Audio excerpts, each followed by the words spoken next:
Hi, folks. We're Tacitus today. Tacitus today, your pushback channel, and thank you for joining this audio radio live stream. In this essay, I'd like to talk about three documentaries that has come to my attention, and they go for about an hour a piece, I suppose. And they're alleged documentaries. I mean, they're not documentaries; they're hysterical propaganda, but the documentaries that supposedly get inside the white nationalist white supremacy movement, as certainly as the documentary makers depict it, because it's just incredible. How can everybody not want mass migration and LGBT, mass migration of literate brown and black peasants into white countries? How can and not want LGBTQ plus sexual propaganda taught to 5-year-olds? How can anybody not want that? And if you don't want that, then you must be a Nazi. I mean, what else could you be? So the documentaries, the propaganda begins really from the premise, look, we're doing an exploration of the most evil people imaginable, evil upon evil, triple evil, quadruple evil. They're all fascist Nazis. And we're doing a documentary on these people, these evil, beyond evil. Not a take on Nietzsche there, by the way. But so the documentaries begin from that. So ominous music and things put in shadows, and only years since, just decades since an event in Central Europe in the 1930s and 1940s. Only decades since then, and we're back to it. We're probably worse than that. This has got to be way worse than that event. And so we just can't believe it's happening again. The evilness and by straight white males, Nazis, fascists, the evilness. So they kick off with that. So they're getting inside, and it's done in a rather simple sort of language. So I assume it's something they put about colleges and high schools, or at least that's the intended audience. But let's have a look at the points they make. Now, editing is, of course, key in this. Now, you can actually go online and find the original quotes from people who, one of these ones, I think it was called White Noise or White Noises or White People Make Noises, that sort of thing.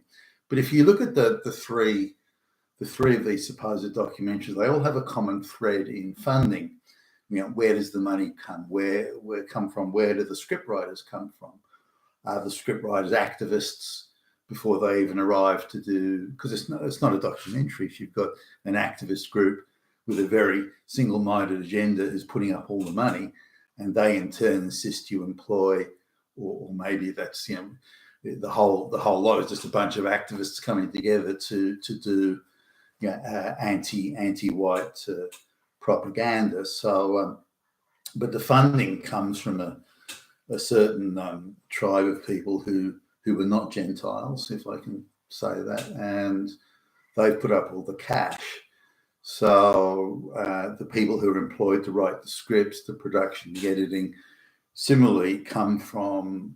They're all activists. There's not a single professional independent person on the team. That they are all wall-to-wall activists. So clearly it's not meant to be news or information. It's meant to be propaganda. It is conceived, funded, scripted, edited as a direct and outrageous attack on straight white people. Anyone who opposes the globalist project, in effect, is being attacked here. So and it's very single-minded in that pursuit. So it can be dismissed as hysterical, the hysterical propaganda it is.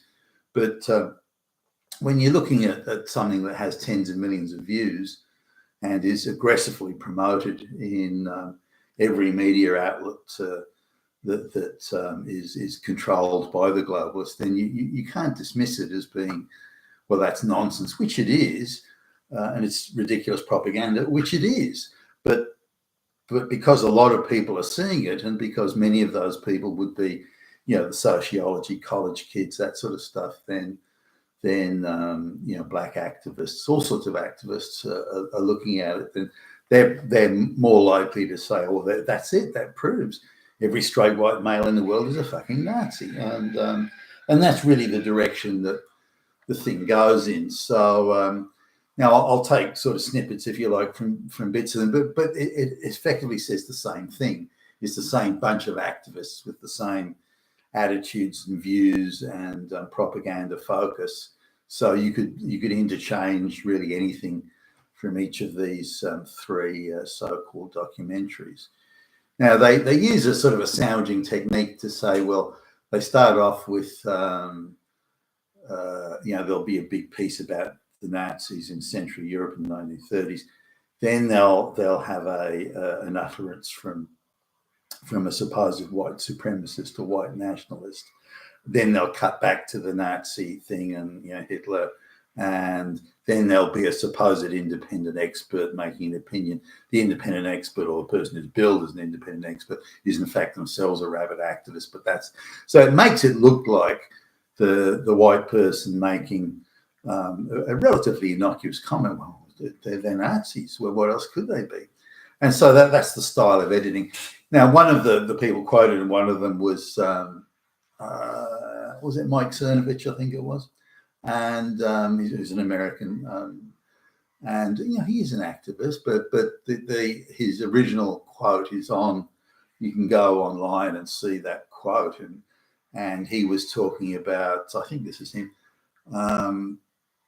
or as I understand it, at least he was saying that every race of people has a right to an ethno-state. So, where their people can go and they can be in and around their own people. And that could be, for example, the Jewish diaspora in Israel.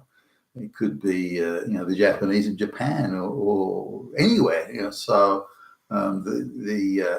now they cut that comment short. So he made, this is an interview he did some time ago, and where he says, everyone's entitled to an ethno-state that includes, again, Israel and Japan and elsewhere.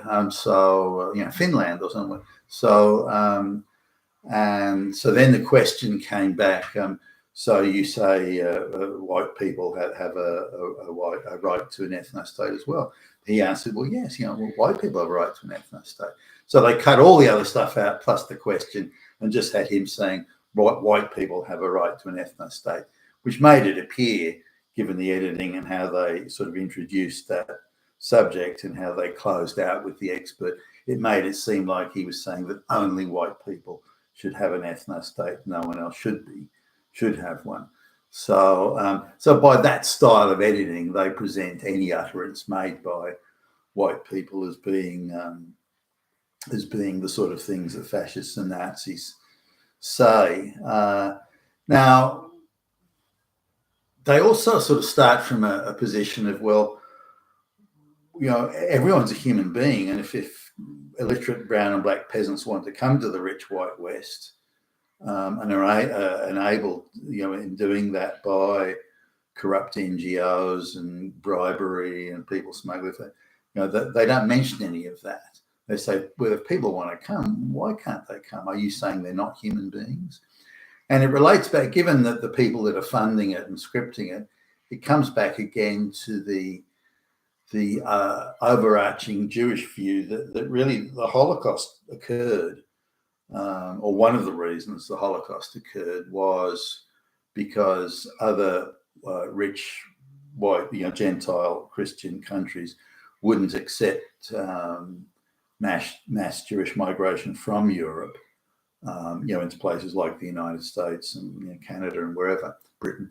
They wouldn't accept that. Therefore, they were really partners with the Nazis in the Holocaust, that they were facilitators and enablers to the Holocaust. Because if all the Jews could have left Europe, then there would have been no Holocaust, because there would have been no Jews. So therefore, all Gentiles all around the world, but particularly from the rich white Christian countries, are also culpable for what happened, because they didn't allow the mass immigration of Jews. So, and they keep coming back to this theme indirectly without sort of clearly stating that. They keep coming back to that. and so, well, if mass migration is stopped, whoever it is, black and brown peasants from, I don't know, Africa or something, if mass migration is stopped and there's some sort of selection process, some merit, whatever that merit may be, but some sort of merit, then that may or could be a factor or a future factor in another Holocaust. Therefore, we must have mass migration, anyone at any time going anywhere, because that then protects our diaspora if we ever want to move. And also, I mean, if you look at the Jewish activists' take on things, and even going into their sort of holy books and scriptures, and certainly the more sort of postmodern view of the existence of the Jewish diaspora in Christian countries, Christian places, is the view that in every generation, and they don't state the generation like, is it 25 years, 50 years, or 100 years or something, that in every generation there will be a Christian Gentile, or a Gentile, the inference is Christian, but there will be a Gentile who will arise, who will be committed to, or will vigorously pursue another Holocaust. And Hitler's the poster boy on that one for the moment, but the sort of Jewish activist writings suggest that there's another, there will be, not there might be, could be, but there will be another Hitler, and every generation will in again the activist Jewish view, every generation of Gentiles will produce in effect another Hitler. So under every bed, in every closet, around every corner is the next Hitler. And so it requires that the Jewish diaspora be on permanent alert, ultra alert, mega alert, to this, as I would see it, almost a night follows day reality. So they're looking for who could be the next Hitler. It could be the guy next door, it could be the guy over there. We know it's going to be a Gentile, 99% probability Christian, therefore white. So therefore, by extension, if it's A, if it's B, if it's C, then it's going to be a straight white Christian Gentile guy who's going to be the one. So it's just a case of which one is it. We sort of know it's going to happen, and that factors into the people who funded these documentaries and who again script them and edit them and so on. The lead sort of maker of who was supposedly put together the whole thing on one documentary, and was an influential consultant, if you like, or advisor on another. His opening line about why he made the movie was that his relatives were involved in, or died in, or somehow were caught up in the Holocaust. Therefore, he has to, it's incumbent on him to expose these evil Nazi far-right white supremacist Christian Gentile fascists and so on, because that could be the embryo, that could be the nucleus of the people that will commit the next Holocaust, which is inevitable because every generation will produce it. So it's this insane paranoid thinking that really underwrites these so-called documentaries, and there's no attempt at impartiality, no attempt at balance, none whatsoever, nor is any attempt at explaining it or just getting into the practicality of, there's no dealing with things like, well, why is it a good idea to increase the population by 25% in 20 years of, mostly illiterate brown and black peasants that have no skills, qualifications, or anything? Well, why is that a good idea anywhere at any time? And there's if you look at other writings and other sort of mentions in various other documentaries or supposed documentaries, there'll be a concession that these bringing out masses of illiterate brown and black peasants is maybe not such a good thing. It's expensive, it's disruptive, it achieves nothing, it's counterproductive, it lowers standards of living, it puts insane pressure on infrastructure and so on. That isn't actually disputed, but it comes back to this basic point that if we produce or if we create standards, whatever form of merit, if we introduce selection processes in migration, then that at some point somewhere, whether it be tomorrow or the next day, that will be used against the Jewish people. In some way, that will be used against it to prevent them from moving around. And we must never, ever allow that to happen again, because that was a central plank, an essential enabling factor in the Holocaust. So by allowing mass migration and preventing any of those that may speak against it from having a voice and of accusing them of being Nazis and so on, then we are protecting our own people in the wider context of the possibilities and the avenues and the devices that may be used against us in the future. But they view their activism, they view that a future attack on Jews and one that's, of Holocaust level, that's inevitability. It is, again, as night follows day, it's going to happen. And this underwrites all these these so-called documentaries. It's incumbent on them to attack these people, because it's the straight white Gentiles that will put the control process in place for immigration. So we must stop them from ever doing that. So I think that's sort of paranoia. And I mean, you couldn't get more paranoid than that in terms of how they view the future and the inevitability. I don't see it that way at all. And they can point to, well, look throughout history at all the times that we've been persecuted. So it's actually not a paranoid view, because we've got this long history of, as they would see it, persecution. And again, their view is that we did nothing to deserve this persecution. We annoyed no one, we upset no one, we exploited no one, and for no reason whatsoever, we've been persecuted.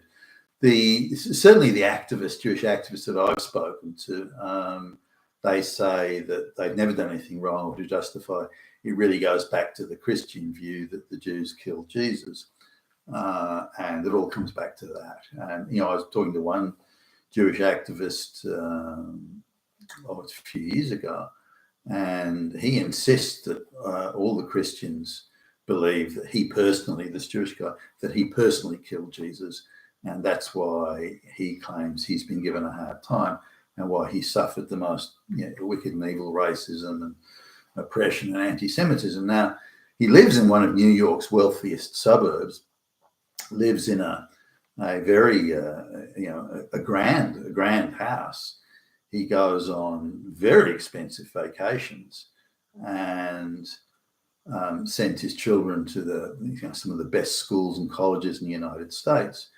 But he insists that he suffers his wife, who was actually came along in the middle of when we were having this conversation, insists that she too has been the victim of the most terrible anti-Semitism. So I accept it's okay. Well, you've been the victim of this anti-Semitism. All right, then let's just accept that. How is it you've been so successful financially? How is it that you live in a great neighborhood? You've got a lot of money to do whatever you want to do. I mean, look at your wife. She's dripping in fucking jewelry. You can't exactly be doing it tough. Now, if you were suffering the oppressions and the racism and the that you claim, how is it you weren't being prevented from making so much money and having such senior roles in the corporations and having such well-paying, prestigious jobs and being able to access these Ivy League schools? How are you able to do all of those things in the face of what you say is all-round, non-stop oppression and anti-Semitism? And they kind of didn't know what to say to that. Oh, well, I don't know. So this desire for victimhood seems to outweigh the capacity for impartiality and common sense. So that's a bit of a concern here. But these documentaries, alleged documentaries, supposed documentaries, they all came to the same thing, that all white supremacists, all white, straight white males are white supremacists. They're all Nazis. And there's these, you know, caricature depictions of doing sea Kyle salutes and saying fuck. And again, no attempt at impartiality and substantial editing. Now, I was aware of some of the footage they used and the editing, and I remember the full context, you know, the full sort of paragraph, if you like, of the utterances that were made and how they edited that, and again sandwiched it between ominous music and so on. So they were just, they're not documentary. They're just three hit pieces, absolute one-sided, one-eyed hit pieces. But the source of funding and everything all came from just one place. And so again, we're looking at activists, but it's getting widespread coverage. It's heavily promoted by pretty much every mainstream media outlet, or was, or still is in some cases. So the only thing you can say is these white people, they oppose mass migration and they oppose LGBTQ propaganda being pushed in schools. That's all it could be. Now, yeah, every one of those people that were quoted, the supposed white supremacists, they all say migration's fine if people speak the language and have skills and qualifications that allow, you know, helps them integrate and so on. And I mean, what could be wrong with that? But that's all edited out to make it look like they're just insisting that only white people can come to the white countries, or black and brown people shouldn't be allowed, which isn't what they've ever said or inferred. But that's it. That's my thoughts on that. And you've been with Tacitus today, your Pushback channel. Thank you for listening.